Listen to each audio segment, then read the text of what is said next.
When an old woman takes in a huge stray dog, neighbors are resentful of her action and even start to maltreat her.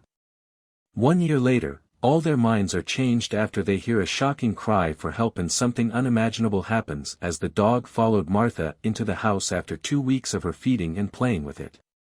She heard a snort from behind her and turned. It was from one of her neighbors. He was standing between two others, and they were all staring at her while tooting and shaking their heads in disapproval. "What are you doing?" one of them asked. When she didn't answer, the others chipped in, asking the questions and answering themselves. Martha tuned them out, but she knew what the essence of their unsolicited lecture was. They thought she was being silly for taking in such a huge dog. She had heard a lot of it throughout the 2 weeks she had spent with this stray outside her house. Anyone who passed would stare in shock and shake their head in disapproval as they walked away. Sometimes they even went as far as dropping comments that were obviously meant to be heard. They believed that a dog this big was a huge commitment for a woman as frail and old as her, and that its past as a stray inevitably meant it had behavioral issues that would reflect poorly on the community or even put them all in danger. But Martha knew best. She knew that the huge dog didn't have an evil bone in its body. The day she decided to take it in, she hadn't even planned on it. She was outside on her porch, just watching people go by and listening to the sound of the wind in the trees. She enjoyed doing that in the evenings, as she was always too tired to walk like she would have in her youth. She watched the dog dig its head into a trash can, trying to scrape up what was most likely its first meal of the day. She suddenly remembered when she had fallen on the road and the dog had appeared out of nowhere to stand over her. She had been scared at first, but eventually realized that it was only trying to help her. The dog had nudged her up with its huge snout and had even licked her scraped knee until pain had become laughter. That first encounter had created a soft spot in her heart for the dog, and she sometimes put leftovers where it could find them. The recollection of this memory and the sight of the huge Great Dane scavenging for food caused a deep stir of pity in her heart. She watched for a while, and in a few minutes, she made her decision. She stood up from her porch and walked slowly towards the dog, so as not to scare it. The dog backed away, as it was wary of strangers. More importantly, the people of the neighborhood had not been very kind to it. In fact, it would have run away if it had been any other member of that neighborhood. Martha started making little sounds to beckon it towards her. She crouched to the dog's level and started talking to it in an attempt to get it to follow her, but it still didn't trust her. So she went inside and brought out some food for it. She knew it was going to be a bit of a long battle. She did this every day for a week, and the next week, the dog brought a stick to her. She knew what it meant, so they started playing catch. A few days later, the dog started walking to her porch just to sit with her in silence. That way, it took about 2 weeks for it to fully warm up to her. That was the day the neighbors decided to display their distaste up front, but she didn't care. They usually ignored her anyway, so she took the dog and closed her door. She led it towards her backyard and to the empty den waiting for it. She was about to leave when she turned back, rubbed the dog's head, and said, "FAA, I'll call you FAA." The dog barked delightedly, as though in approval. Martha's heart skipped a beat at the sound. A few months before that, she had faced a major loss. For an old woman who lived far away from her children and grandchildren, losing her dog was a painful ordeal. Lucy had been sick for a while, and the doctors had told Martha that she had limited time with the dog. Still, it didn't make things hurt less as she watched her best friend lose all her flesh and turn stick-thin day after day.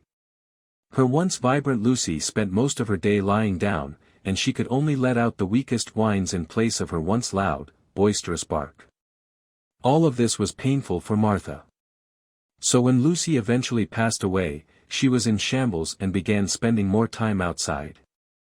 Her daughter had promised to come visit with the grandchildren for a long while the following summer, but in the meantime, Martha was alone. So as she watched the stray dog every day, it eventually dawned on her what she needed to do, and it only made sense to give that dog a name that meant good luck, because that's what she believed FAA was to her. The next few weeks would prove difficult for both Martha and Faa. The neighbors did not like what had happened and weren't afraid to air their opinions. Whenever Martha and Faa sat outside the house, there were loud hisses and barely concealed whispers about how Martha could do something so heinous. Sometimes trash even mysteriously ended up outside their porch. Martha was unfazed. As time moved on, some part of the community began to see the point of the old grandmother's actions. After all, Faa was no longer scouring in garbage bins, she looked well-fed and seemed to be enjoying living with Martha.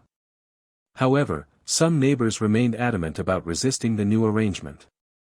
One such neighbor was Paul, and the unfortunate thing was that his house was right beside Martha's. This allowed him to make passive-aggressive comments and sometimes hurl plain insults over the fence. He took issue with the dog, her massive size, and the fact that she'd been astray. On one occasion when Martha had taken Faa for a walk to the neighborhood's park, Paul was there with his daughter. His daughter came over to play with Faa and the kids. They were having the time of their lives when Paul suddenly appeared to drag his daughter away, yelling at her for endangering his little girl. Still, Martha didn't say anything. She knew it wasn't worth it. She, however, kept her distance from the man and did nothing to encourage his aggressive acts. A year passed, and everyone warmed up to Faa. She was a lovely dog, loudly adored by the kids and silently admired by the adults. Martha was happy to have her around, and yet she was missing some human company. Except for Paul, the neighbors were friendly enough, but she longed for a deeper connection. Fortunately, summer was coming, and one day her daughter Bella called to say that she would stay true to her promise to bring the children over for a couple of weeks. Martha was excited and spent a whole week preparing for their arrival. She prepared the guest bedroom and went to the grocery store to stock up the pantry.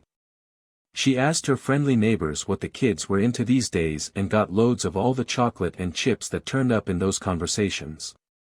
She also made different dishes from lasagna to the best chicken broth. So when the kids came, their excitement knew no bounds. However, it wasn't completely over what she had expected. More than food and snacks, the kids loved Faa and wouldn't leave her for a moment. At first, Martha's daughter was wary about the dog, but after doing some research on Great Danes and seeing how much her kids loved Faa, she warmed up to it and let go of her fears. A few days after she arrived, she got an urgent call from home and heard that her best friend had given birth. She was the godmother and was expected to show up at the hospital right away. When she asked her mother if she could babysit the kids for a while, both parties were overjoyed at the thought of spending some more time together. So she packed her bags and went to the city by herself. Even though she knew she would miss her kids, she was glad to see that they were happy and safe where they were, with their new best friend, all the food they could eat, and their grandmothers doting. Lilo and Lila, as they liked to be called, were twins, 10 years old, and at the peak of their childhood. They had similar personalities, growing up in the city also contributed to their boisterous characters. With their parents being divorced, they were used to switching between places. They also made friends quickly as a result. However, living in the city didn't allow them many opportunities for intimate relationships with big pets such as Faa, as few people around them had the time or the room to accommodate a dog. So they simply loved the state of things. However, the kids soon started to notice something: Paul's snide comments. He would pass by them in front of the house while they were playing with Faa and say something under his breath. One day, Lilo heard him call them dumb kids. He went to Martha and asked her why Paul didn't seem to like them. Martha told the twins that some people were just bitter, and there was nothing anyone could do about that. Paul's daughter was a different case, however. She loved all dogs, and Faa was her favorite in the whole world. Not only did she want to play with her, but she also saw Lilo and Lila having fun outside and wanted to join them so badly. Luckily for her, the situation started to favor her. Her father started to come home a little later, something about a new contract, but it wasn't her business. She was just glad to have some time alone. She had a nanny, but she wasn't aware that she wasn't supposed to play with FAA or the kids next door. Lilo and Lila, being good at making friends, didn't hesitate to invite the girl the first day they noticed her hanging about. So every evening from then on, she would go over to Martha's house to play with her grandkids and FAA. Being a friendly dog, especially with the kids, FAA immediately got used to the girl. And seeing that Lilo and Lila didn't mind her either, the four became fast friends. Everyone seemed to know that they were inseparable, everyone except Paul. This went on for almost a week until one day, Paul arrived earlier than he was supposed to. He was shocked to find his daughter playing catch with FAA and Martha's grandchildren. He fumed and turned red like a ripe tomato as he commanded his daughter to go inside the house and wagged his finger at Lilo and Lila as though it was their doing. Since then, his daughter never approached the dog or the kids, but she watched forlornly over the fence each evening. Lilo and Lila often waved at her and shook their heads to express their pity for her. This went on until the members of the community decided to have a barbecue. Both Paul and Martha's families were invited, as were many others. Everyone awaited what they knew might be a toxic evening, but there was nothing they could do about it. Not inviting either would cause a certain war. Either way, only one person seemed to have a problem. Almost every other person in the neighborhood had accepted things as they were, especially since all the kids loved FAA. They just hoped Paul would keep himself in check for the evening. The event was to happen on the beach, and the neighborhood buzzed with increasing excitement as the day inched nearer. The men were at the grill showing off their expertise and cooking meat. The women were in charge of the drinks and finger foods. The kids had been warned against going into the water, and all the adults were keeping an eye on them. Lilo, Layla, and some other kids were having fun with FAA, while other kids were scattered around, some making angels in the sand and others splashing water at one another. Many were running around, and others were building sandcastles. Paul's daughter was having a hard time, however, after being deprived of what truly was fun for her. After a while, she slowly inched towards the water, already at a deserted part of the beach hardly anyone noticed. She sat at the edge of the water and kicked her feet. She kept this up for minutes when her eyes caught a glowing object in the water. As she bent closer to inspect it, she tumbled over and landed in the ocean with a splash and soft scream as water rushed into her mouth, ears, and nose. At the crowded edge of the beach, people were shocked to find FAA tearing towards the water at a breakneck speed. No one had any idea what was going on and wondered why she suddenly went into the water as though searching for something. Then they heard a small cry for help, barely audible among the crashing waves. It wasn't until FAA dragged out Paul's daughter from the water that shocked gasps rippled through the crowds. Paul himself was visibly shaking and holding his daughter to his chest. Thankfully, the little girl was fine. Paul couldn't stop staring at FAA as gratitude swelled in his heart. He began to weep as the reality dawned on him. He could easily have lost his daughter without the help of the dog.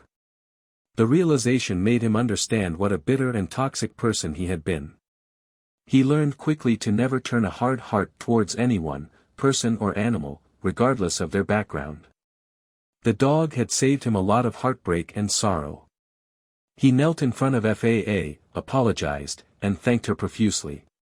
Even if she couldn't understand him, being the good dog she was, she let him pet her and even licked away his tears. Then he approached Martha and said, "I'm sorry. I was such an awful person, even if you never did anything bad to me. I'm sorry, and I'm grateful to you for taking care of this dog because it just saved my life. Thank you so much." After that evening, Paul freely let his daughter go over to the house next door and never looked down on any living thing again. He even started to warm up to FAA and would bring back treats for her from work. Thankfully, it was a happy ending for all involved. What a satisfying ending. Have you ever been saved by an animal or seen an animal save someone? How did it happen? Go on and tell us about it in the comments section. Thank you for watching, and see you next time.